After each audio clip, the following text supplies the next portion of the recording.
नाजरीन अस्सलाम वालेकुम।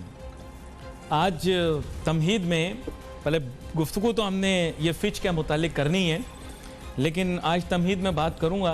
आजकल थोड़ा इंडिया के चैनल देख रहा हूँ, क्योंकि इंडिया को वो चाइना वाले बहुत मार रहे हैं ना, तो वो फिर मज़ा आता है ना, तो मैं फिर वो इंडिया के चैनल बड़े शौक़ से देखता हूँ।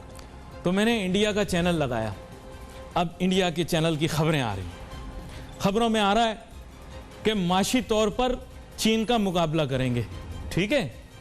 और वो अर्नब गोस्वामी और रिपब्लिक टीवी और मेजर गौरव आर्या और कह रहे हैं कि जनाब हम चाइना की प्रोडक्ट्स को बैन करेंगे। तब हमने लगाया टीवी, उसमें क्या आ रहा है कि वो एक चंद लोग जो हैं वो 8-9 मिलकर एक टीवी को जला रहे हैं।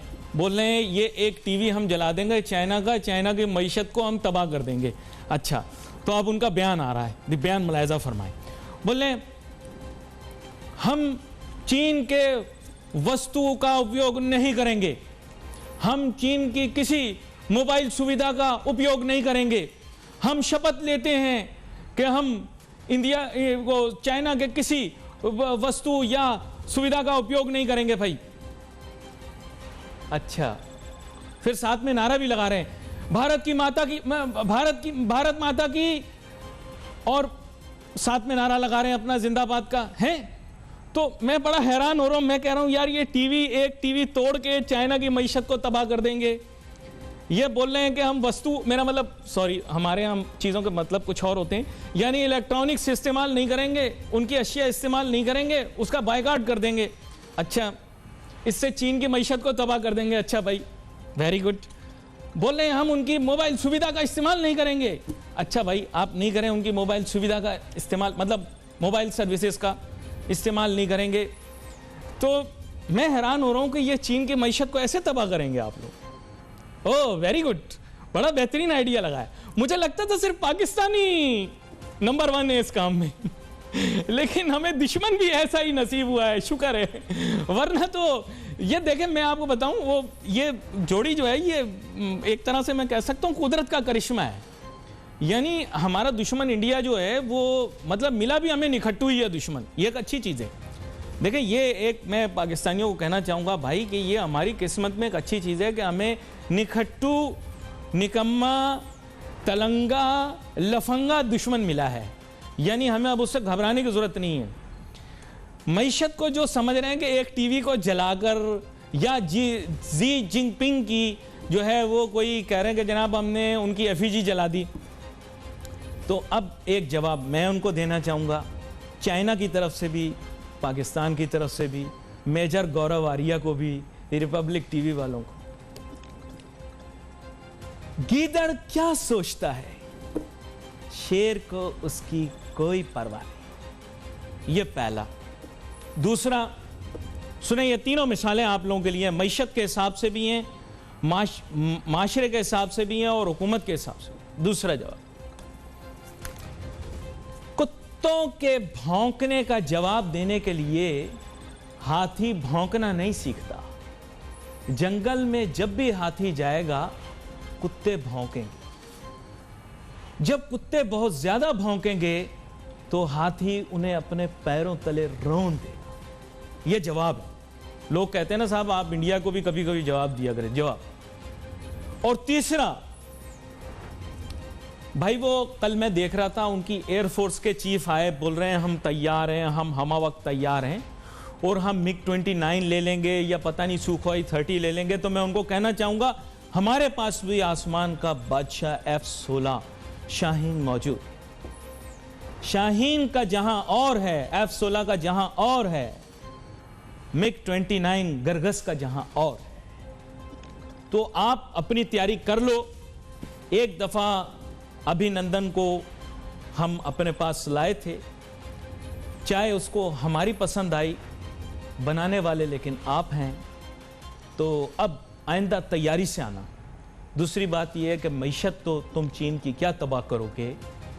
चीन में वो जो काम हमारा रह गया नामुकम्मल, वो चीन तुम्हें छट्टी का दूध याद न दिला दे तो फिर देख लेना।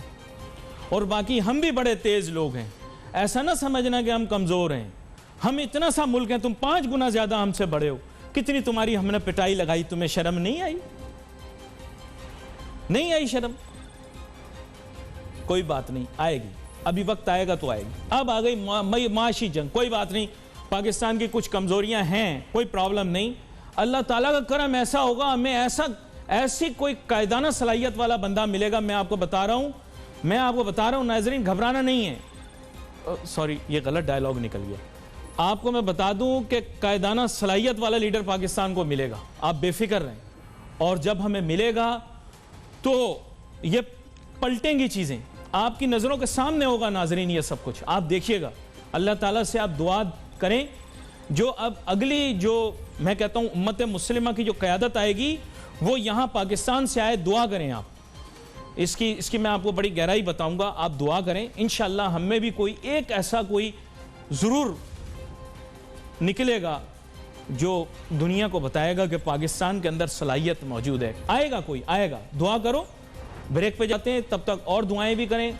वापस आएंगे फिर मैं आपको 2 और दुआएं बताऊंगा, लेकिन वो कोई मेरी अपनी नहीं होंगी, वो दुआएं मैं आपको बताऊंगा, आप पढ़ें, मैं भी पढ़ूंगा। इंशाअल्लाह अल्लाह ताला कामयाबी दे। Let's take a short break.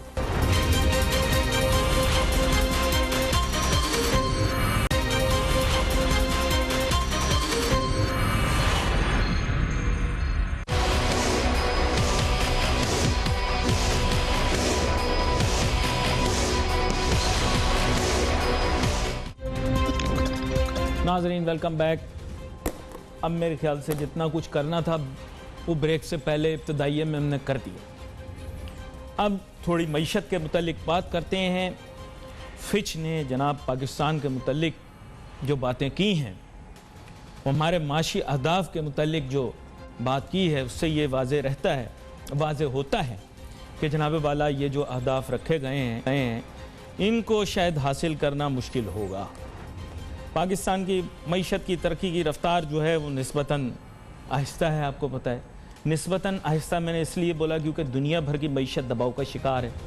तो ठीक है, चलो लोग कह रहे हैं कि नहीं साहब पाकिस्तान को इसका नहीं देना चाहिए, एक जैसे आप कहते हैं we should not cut slack for Pakistan, लेकिन मेरे ख्याल से you will have to. Unfortunately situation बड़ी ख़राब है। इंडिया ने, आपको पता है ना, कल तेल की कीमतें बढ़ाई।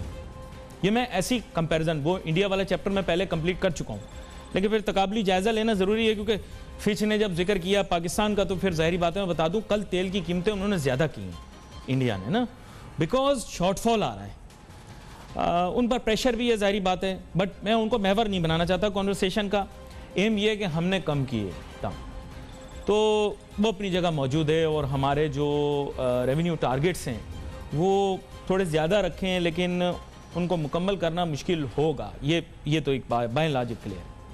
जहाँ तक माशी तरक्की के अहदाफ हैं, वो भी मैं कहूँगा कि देखें, अब ये कहना कि पाकिस्तान की मईशत इस वक्त बहरान का शिकार है, बहरानी कैफियत है, रिसेशन है, तो ये बात है सही, रिसेशन तो है, there is no doubt about it कि रिसेशन है।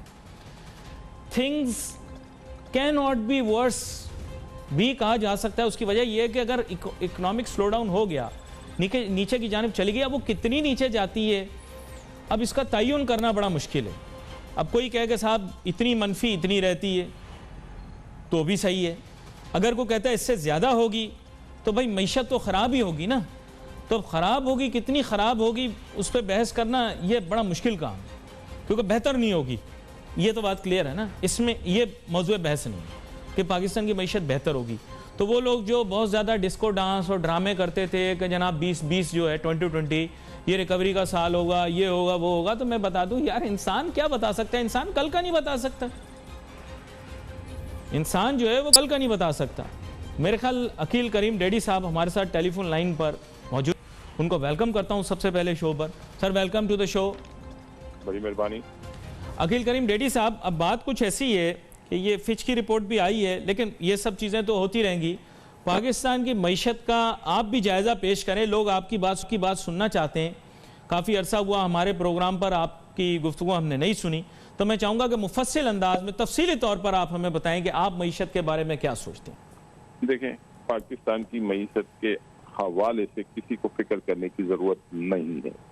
क्योंकि दुनिया जिस तरफ जा रही थी पाकिस्तान शायद उस तरफ नहीं गया। दुनिया ने नोटें छापी है, पाकिस्तान ने नोट नहीं छापी। ठीक है, जब आप नोट नहीं छापते और अपनी रियल इकोनॉमी को चलाने की कोशिश करते हो ना, तो उसका बेनिफिट आपको क्या मिलता है? आपके इन्फ्लेशन के नंबर ऊपर नहीं आते। मैं ये नहीं कहता महंगाई नहीं हुई, महंगाई हुई है, लेकिन जिस सिचुएशन में महंगाई हुई है, कौन सी आइटम्स बढ़ी है? आइटम्स बढ़ी हैं आपकी फूड की, वो आपसे क्रॉप से उसका ताल्लुक है। शुगर केन फार्मर बेनिफिशरी,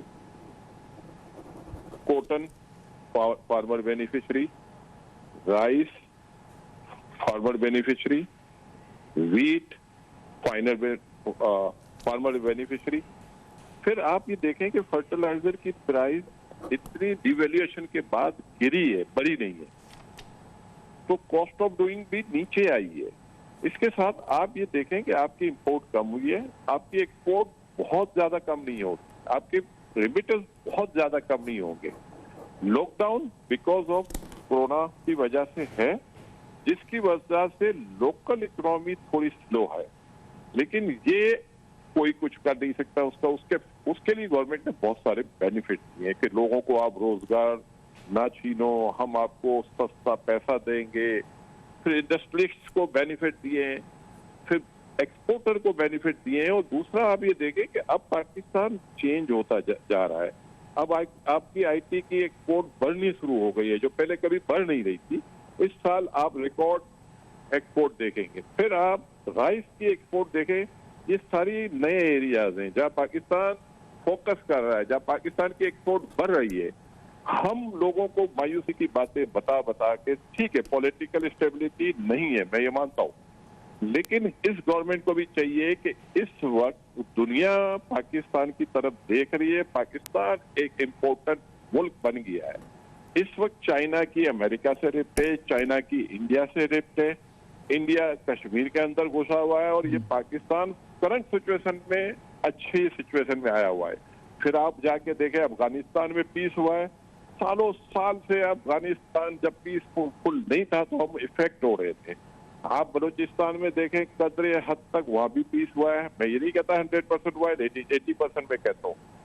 तो ये सारी सिचुएशन पाकिस्तान के इंटरेस्ट में है। फिर आपके सीपेक को देखें, आपका सीपेक पाकिस्तान के लिए कितना बड़ा विन विन है कि इंडिया उस सीपेक को आते हुए देख नहीं सकता, और उसने चाइना बॉर्डर के अंदर घुसने की कोशिश की, जिसको उनको मार भगाया चाइना। अब ये आप सोचें कि ये सारी आपके इंटरेस्ट की चीजें हैं। आपके इंडस्ट्रियलिस्ट एक्सपेंशन कर रहे हैं, बहुत ह्यूज एक्सपेंशन कर दी है सीमेंट में, तो इनको भी तो दिख रहा होगा ना, कारोबारी हजरात पैसा मुफ्त में तो नहीं लगाता, उनको दिख रहा है आगे क्या होगा, आगे आप डैम बनाने जा रहे हैं। तो ये सारी चीजें विन विन है, हम इन चीजों को हाईलाइट करें। सुप्रीम कोर्ट माशाल्लाह एक्टिव है, चीजों को देख रही है, बिजनेसमैन अपना एक्सपेंशन कर रहे हैं, लेकिन लोकल लोग इफेक्ट हुए हैं बिकॉज ऑफ कोरोना, क्योंकि उसकी वजह से लॉकडाउन की वजह से वो छोटे दुकानदार ज्यादा तकलीफ में आए। तो आज हमें जरूरत है गवर्नमेंट को भी ये हम बताएं कि अल्लाह के वास्ते आप इन छोटे दुकानदारों को देखें, बड़ों को आप छोड़ दें। बड़ों ने बहुत पैसे बना लिए और बना रहे हैं, वो इफेक्ट नहीं होंगे। सेकंड, फिर आप ये देखें कि 13.25% का इंटरेस्ट रेट 8% पे आ चुका है, 8% पे आ चुका है, और उम्मीद ये भी की जा रही है कि फर्दर 1-आधा% नीचे जा सकता है इंटरेस्ट रेट। तो आप ये बताएं कि आपकी इकोनॉमी जब 13% इंटरेस्ट रेट था, जब भी परफॉर्म कर रही थी, तो 7% जब इंटरेस्ट रेट होगा, आधे से आधा हो गया इंटरेस्ट रेट। तो आप ये सोचें कि आपके मुल्क में एक्सपेंशन होगी, आपके मुल्क में एक्टिविटीज होगी, आपके मुल्क में ग्रोथ आएगी। अच्छा, तो ये अकील रेड्डी साहब, एक गुजारिश है आपसे।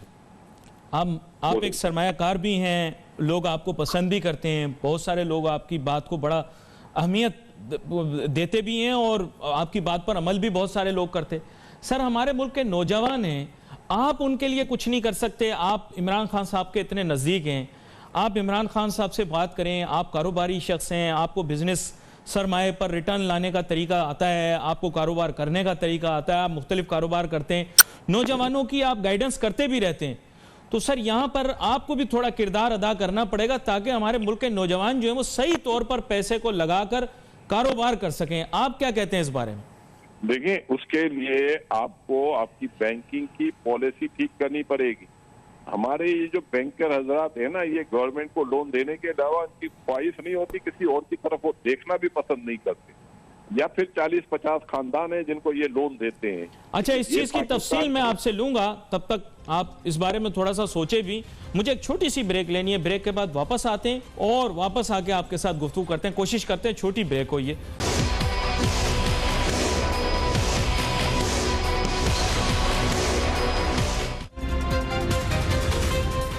अच्छा, ये फिच की जो रिपोर्ट है उसके मुतालिक मैं ये पढ़ रहा था ना अभी कि इसमें क्या क्या है, लेकिन ज़ाहिरी बात है वो, क्योंकि मैंने अकील करीम डैडी साहब को साथ में टेलीफोन लाइन पर लिया हुआ है, तो मैं यही चाह रहा था कि वजाहत से हमें पता लग सके कि एक तरफ तो ये रिपोर्ट आई, यानी जो भी इन्होंने अपने तज्ज़िये पेश किए हैं, रिपोर्ट कह लें, फिच वालों ने जायज़ा पेश किया है, तो बताया कि जनाब इनको क्या लग रहा है हमारे अहदाफ के मुतालिक, हमारे मुख्तलिफ जो इकनॉमिक इंडिकेटर्स हैं, इन अहदाफ को पूरा न कर पाना पाकिस्तान के लिए जो है वो एक मुश्किल है। ज़ाहिर बात है, it will create problems for us in future.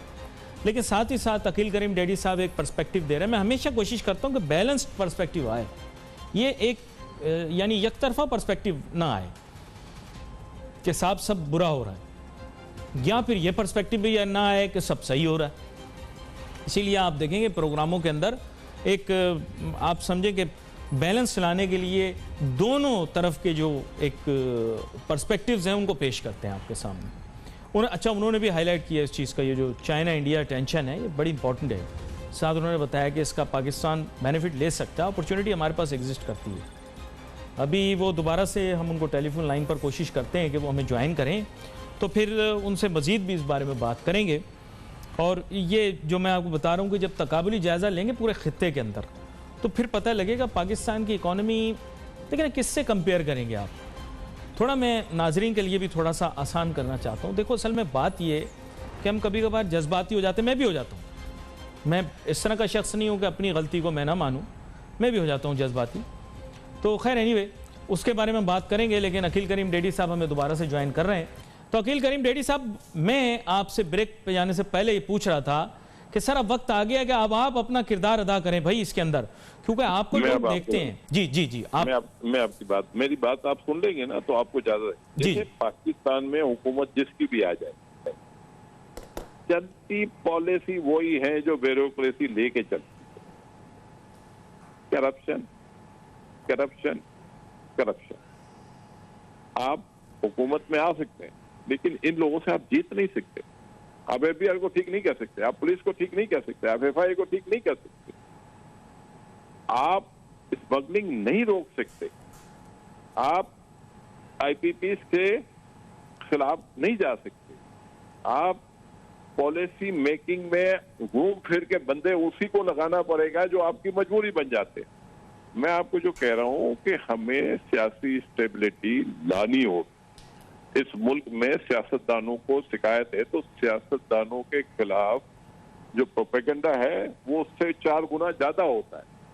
तो इस वक्त हमें कोशिश करनी चाहिए कि पाकिस्तान में बॉर्डर में स्टेबिलिटी आ गई, बलूचिस्तान में प्रॉब्लम खत्म हो गई, अफगानिस्तान में प्रॉब्लम खत्म हो गई, सीपेक साथ साथ चल रहा है। हमें बिजनेस एक्टिविटीज को बढ़ाने के लिए बाकी चीजों पे कंप्रोमाइज करने की जरूरत है।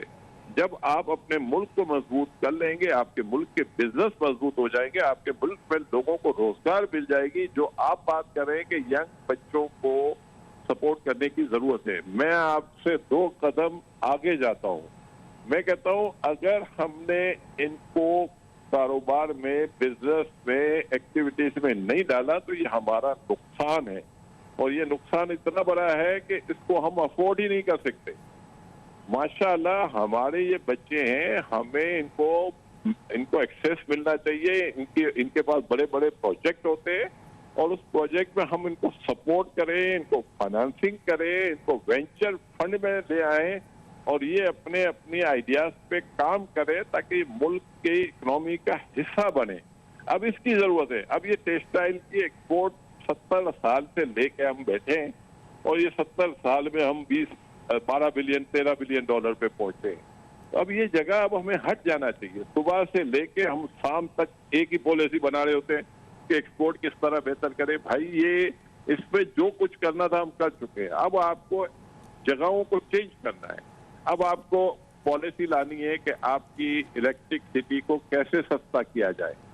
आपको पॉलिसी लानी है कि ये यंग जनरेशन जो आ रही है इनको किस तरह फाइनेंसिंग मिले ताकि ये मुल्क की इकोनॉमी का हिस्सा बने। अब इस पे काम करने की जरूरत है।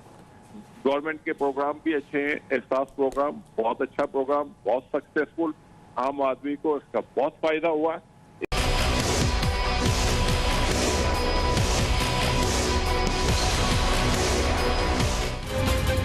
नाज़रीन welcome back after the break.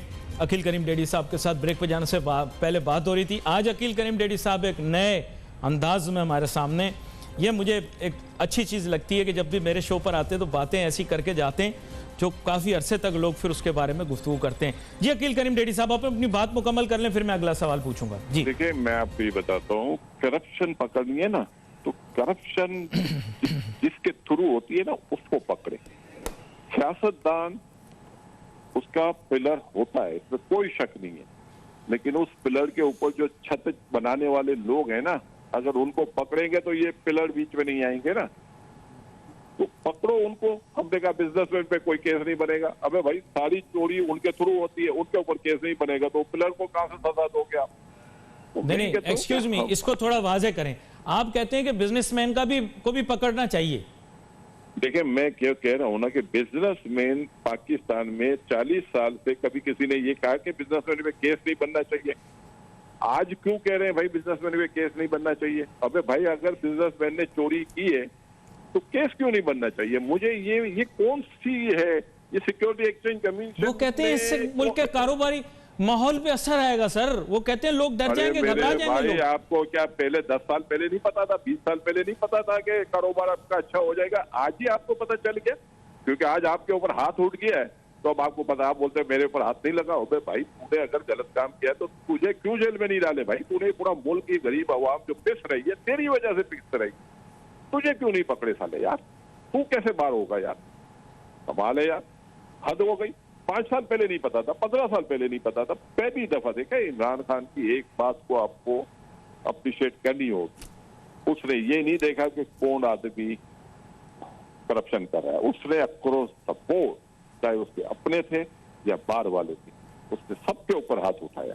और हम ही लोगों ने सपोर्ट करके कहा बिजनेसमैन को छोड़ दो, बिजनेसमैन को छोड़ दो। तो फिर कौन पाकिस्तान में करप्शन कर सकता है? पॉलिसी बिजनेसमैन बनवाता है, चोरी बिजनेसमैन कराता है। और ये बिजनेसमैन जो चोरी करवाते हैं, ठेके दिलवाते हैं, आप वो बिजनेसमैन एक्चुअल में नहीं होते। कुछ लोग आपको ऐसे मिलेंगे जिनका धंधा ही ये है कि जब तक गलत काम वो नहीं करेंगे उनको रात को नींद नहीं आएगी। ये यतीमों बेवाओं के हम पैसे खा के खुश रह सकते हैं? आपको ये सारी चीजें करनी पड़ेगी भाई। आप किसी को रिलीफ नहीं दे सकते। आप अल्लाह और अल्लाह के रसूल को खुश करें। आप बेचारे बेरोजगार हैं, उनको रोजगार दे। आप जो गुर्बत में पिस रहा है उसको गुर्बत से बाहर निकाले। जो आपकी करप्शन की वजह से बिजली के रेट बढ़े हैं, पानी के रेट बढ़े, आप उसको खत्म करें भाई। अगर ये करप्शन में अगर आपने नहीं खत्म किया तो फिर तो कोई फायदा नहीं होगा। एंड ऑफ द डे 5 साल पूरे हो जाएंगे, पता चलेगा नहीं। आप पार्लियामेंट में लड़ के रहोगे, उस पार्लियामेंट के लड़ाई का फायदा बेनिफिशियरी कोई दूसरा होगा। वो भाई नेप को कोई पॉलिटिकल केस पे मैं यकीन से कह सकता हूँ इमरान के ज़हन पे किसी के लिए बुराई, जब प्राइम मिनिस्टर के ज़हन में ये चीजें नहीं है तो वो खुल के आए मैदान में और बोले भाई जिसने गलत काम किया मैं उसको नहीं। वो करने की कोशिश कर रहे हैं और आपने सही कहा, आपकी मैं बात को समझ भी गया। कोशिश करेंगे इस मौजू पर और मजीद भी बात करें। नाजरीन, आज के प्रोग्राम का हमारा जो वक्त होता है महदूद है।